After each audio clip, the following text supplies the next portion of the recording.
Alright guys, we are back today with the Maverick here. I had a few little video requests here to make kind of a back seat demonstration video, and so without any further ado, I bring you the back seat of the Maverick, the famous Maverick here. So it's going to be a quick, probably under 2-minute video, but I'm just going to show you how you can configure this rear seat and what kind of room you may need to expect.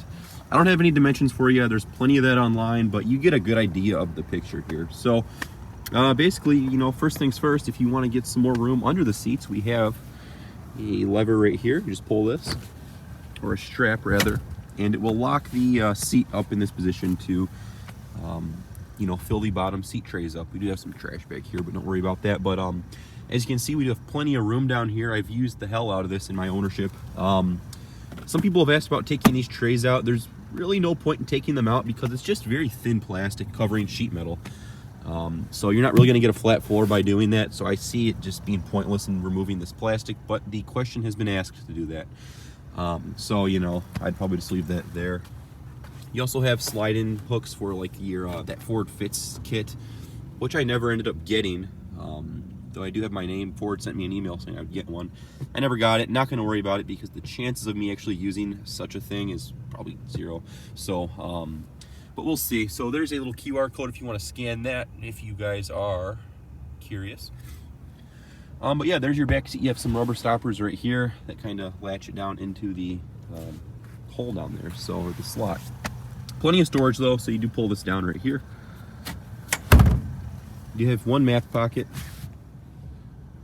and you have some storage on the side right here for maybe an umbrella or something along the lines of that. So the headrests do actually come out. There is a little button right here you can push and it will pop it out. I took the other one out, you know, just for reference, because when you want to fold this part of the seat down, they will actually run into these headrests, and they don't tumble or anything, so you actually have to lift them out like this. So it comes out like that. They're just fixed headrests, but it's nice that they actually give you headrests because obviously you need them in something like this. But so you just can throw those on the floor. I know the older generation Ford Escapes actually had like a holes that you could actually stick them in. This one doesn't though, so you just kind of have to do what you need to do with those. Maybe fit them in here or something. So whatever you can figure out. And then to fold this seat, you do get one strap right here. I kind of wish they would give you 2 because I've as far as being on the driver's side, I've had to get back here a few times, so it kind of makes sense to have this strap on this side because the driver is usually opening that door. Though it's not too big of a deal, but I just kind of have to reach around. Just a little gripe. Then to fold that, it just literally flops like this. And so with that, you don't get an exactly flat seating surface because this bottom bench doesn't fold up that way. So you just kind of get this to probably access the rear seat. But when you do get to the rear here, you are greeted with the floor jack and the radio amp back there. And you also have your, what are these? These are the interior pressure flaps. So that's where that is to vent the cabin pressure.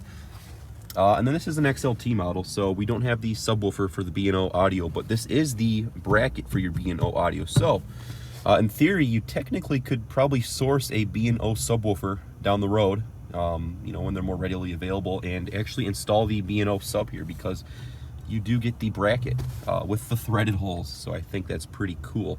Definitely an option I'm going to take up when I get another Maverick here in the future.